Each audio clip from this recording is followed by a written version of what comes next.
सगळ्यांचा आधार बनून थकलास ना, घराचा कणा बनून मान ताठ ठेवलीस, पण आज तीच मान माझ्या खांद्यावर टेकवून रडावंसं वाटतंय ना.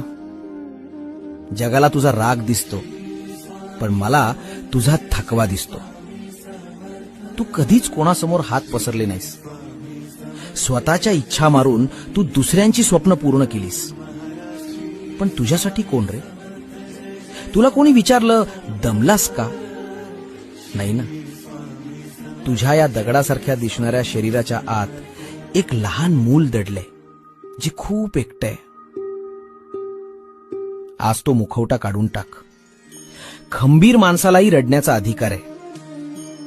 जगाचा भार वाहणारा तू असलास तरी तुझा भार वाहणारा मी आहे. शांत हो, भिवू नकोस.